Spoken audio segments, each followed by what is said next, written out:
Bien, pues nada, empezamos el último tema sobre Nietzsche, la crítica de los valores, para terminar la asignatura de Historia de la Filosofía de este curso, ¿vale? 2019-20.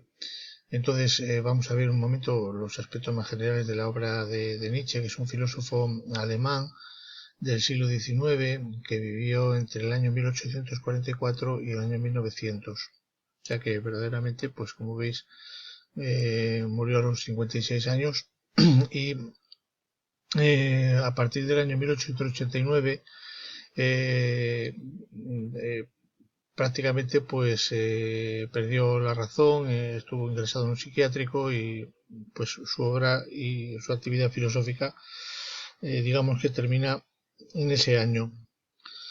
Bueno, estudió filología clásica y por lo tanto se puede decir que su filosofía de alguna manera está marcada por ese contexto gnoseológico, que es el estudio, el conocimiento de la filología clásica.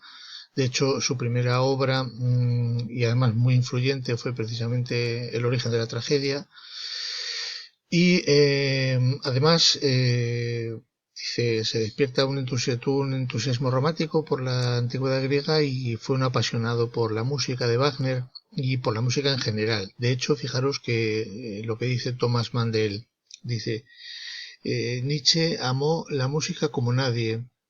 Nietzsche fue un músico, dice. Ningún otro arte estuvo tan cerca de su corazón como la música. En su sabedora simpatía, todas las demás artes quedaban muy por detrás de esta. Nietzsche estableció una distinción entre hombres visuales y hombres auditivos. Él se consideraba de los últimos. Apenas dejó dicho nada sobre las demás artes plásticas.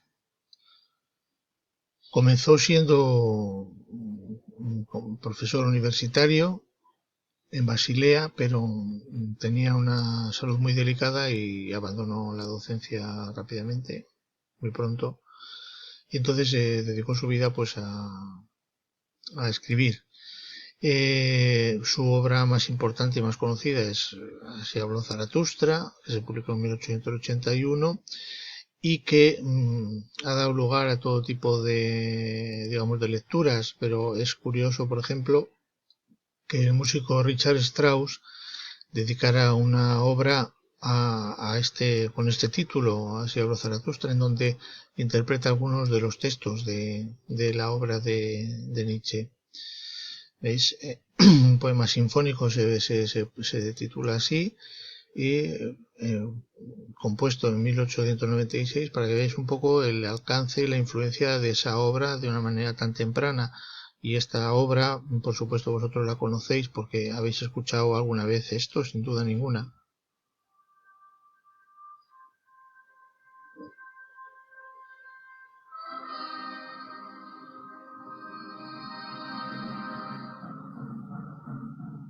Impresionante.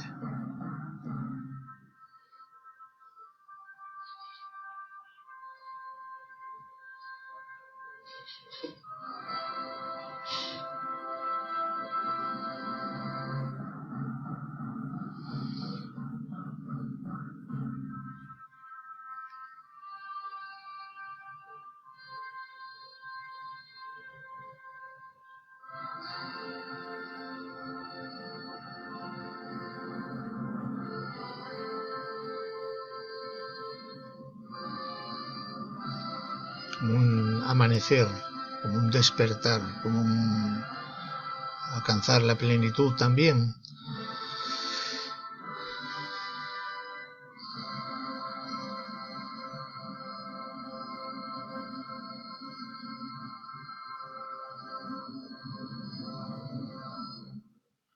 Bueno, pues así empieza, pero esto, claro, lo habéis visto en esta película, lógicamente, de Stanley Kubrick, se titula 2001, Odisea del Espacio, en donde recoge con la misma música otra escena, también que ha pasado a la historia del cine, ahí la tenéis.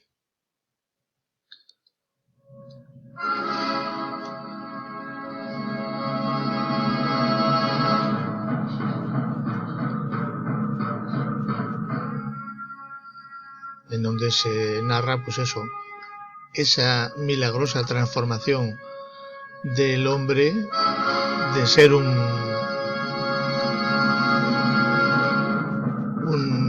animal a convertirse en ser humano, si es que eso es posible, a través de la transformación técnica del mundo, que empieza por convertir ese hueso en una herramienta. Ya, qué bonito. Fijaros la cantidad de planos que monta ahora Kubrick. 2, 3, bueno, etcétera.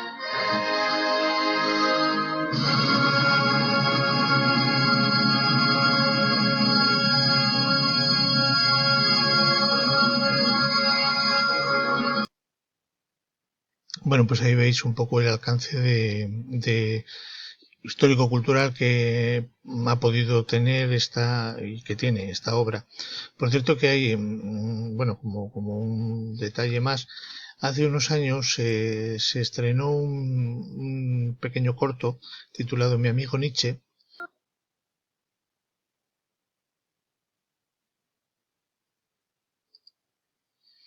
Ahí lo tenéis. Es una pequeña historia en donde se narra pues el efecto que puede tener en un niño en unas determinadas circunstancias pues la lectura de Nietzsche, que por cierto se lo encuentra el libro en un basurero. Entonces es interesante. Bueno, si tenéis interés pues podéis verlo en internet, como veis. Bien, entonces pues vamos a ver un momento. Entre las obras más conocidas destacan Humano demasiado humano, La Gaya Ciencia, Más allá del bien y del mal, Genealogía de la moral y El ocaso de los ídolos. Son obras muy influyentes todas ellas y que además de una grandísima calidad literaria hacen que la obra de Nietzsche pues tenga una divulgación enorme, se lea, se edite en muchísimas reediciones de todo tipo y es una lectura muy atractiva. Es una filosofía muy, digamos, extraña, oscura, muy literaria, en donde hay una gran parte de introspección personal. Bueno, en relación, por ejemplo, con la obra El origen de la tragedia, aquí Nietzsche plantea la contraposición, bueno, o de ahí nace una tradición y un debate en torno a la contraposición entre dos modelos, digamos lo dionisíaco y lo apolíneo, que él discute en cuestión en relación con el origen de la tragedia, y pone como referencia pues eso, los dioses Dionisos y Apolo como los dos focos de tensión en torno a los cuales se desarrolla la cultura. Dice, por ejemplo, Thomas Mann, dice en el nacimiento de la tragedia, lo dionisíaco como constitución anímico-artística es contrapuesto al principio artístico de la distancia y la claridad apolíneas, de manera muy parecida a como Schiller contrapone lo ingenuo a lo sentimental en su famoso ensayo. Aquí se habla por vez primera del hombre teórico y se toma posición de combate en contra de Sócrates, que precisamente vendría a significar ese papel de lo apolíneo, tipo primordial de ese hombre teórico. En contra de Sócrates, que entendido como el despreciador del instinto, el glorificador de la consciencia, que enseñaba que sólo puede ser bueno aquello que es consciente, el enemigo de Dioniso y asesino de la tragedia. Fijaros, según Nietzsche, de él procede una cultura, precisamente de Sócrates, procede una cultura científica alejandrina, una cultura pálida, erudita, ajena al mito, ajena a la vida, una cultura en la que han triunfado el optimismo y la fe en la razón, una cultura en la que ha triunfado el utilitarismo teórico y práctico, el cual es, lo mismo que la democracia, un síntoma de fuerza declinante y de cansancio fisiológico. El hombre de esa cultura socrática, antitrágica, el hombre teórico, no quiere tener ya nada entero con toda la crueldad natural de las cosas, pues se encuentra debilitado por una visión optimista de la realidad. Y contra todo esto es contra lo que construye Nietzsche su obra. Pero, dice, el Nietzsche joven de esta obra del nacimiento de la tragedia está convencido de que el tiempo del hombre teórico ha pasado. Es lo que anuncia él y lo que anuncia Zaratustra también. Una nueva generación heroica, osada, llena de desprecio por todas las doctrinas de debilidad, está subiendo al escenario. Es comprobable un paulatino despertar del espíritu dionisíaco, cree Nietzsche, en nuestro mundo actual, dice el de 1870, claro, de las profundidades dionisíacas del espíritu alemán, de la música alemana, de la filosofía alemana, surge y se realiza el renacimiento de la tragedia. Bueno, pues un poco estas son las ideas de este filósofo que de alguna manera viene a romper, a destruir o a intentar echar abajo toda esa tradición que hemos ido, entre otras cosas, a lo largo de la historia de la filosofía, analizando como esa búsqueda del conocimiento, como esa búsqueda de la razón, esa superación de las contradicciones con las emociones, etcétera, y el intento recurrente de legitimar la verdad, el conocimiento, etcétera, etcétera. Por eso a Nietzsche el filósofo Paul Ricoeur lo llamó o lo consideró uno de los maestros, fijaros, de los maestros de la sospecha, junto con Marx y Freud, que está aquí debajo de mí. Ahí lo tenéis, Freud. Bien, mirad, este artículo está bastante interesante, aquí en la Wikipedia lo explica muy bien. Dice: los tres maestros de la sospecha, Marx, Nietzsche y Freud, aunque desde diferentes presupuestos, consideraron que la conciencia en su conjunto es una conciencia falsa. Acordaros que ya lo hemos visto en Marx. La conciencia, según Marx, se falsea o se enmascara por intereses económicos. En Freud va a ser por el inconsciente y en Nietzsche por el resentimiento del débil, que es precisamente la expresión de esa visión apolínea de la realidad que acabamos de ver comentada aquí por Thomas Mann. Sin embargo, lo que hay que destacar de estos maestros no es ese aspecto destructivo de las ilusiones éticas políticas o de las percepciones de la conciencia, sino una forma de interpretar el sentido. Lo que quiere Marx, como sabemos, es alcanzar la emancipación humana mediante la revolución, es lo que veíamos cuando lo estudiábamos, y que la humanidad se reconcilie consigo misma. Está muy bien. Nietzsche pretende, fijaros, la restauración de la fuerza del hombre por la superación del resentimiento y de la compasión. Efectivamente, el renacer de la tragedia, el despertar del hombre en su plenitud, más allá de esa, digamos, estricto camino del conocimiento apolíneo. Y Freud busca una curación por la conciencia y la aceptación del principio de realidad.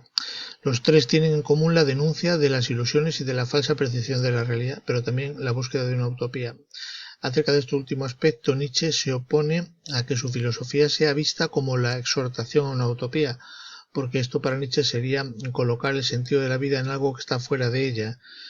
Eso es correcto. Nietzsche denomina este pensamiento como decadente y propio de transmundistas. Es decir, no habría, digamos, un fin de la historia en donde se realizaría lo humano, por así decir.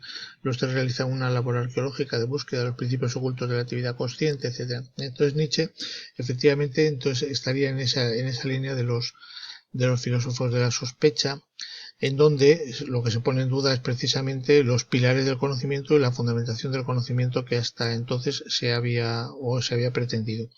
Está en la línea de lo que hablábamos cuando estudiábamos a Marx, de la inversión sociológica, pero aquí, más allá del condicionamiento de clase, aquí hablamos del condicionamiento del resentimiento, de la debilidad, de la moral del esclavo, que es contra la que construye Nietzsche su pensamiento.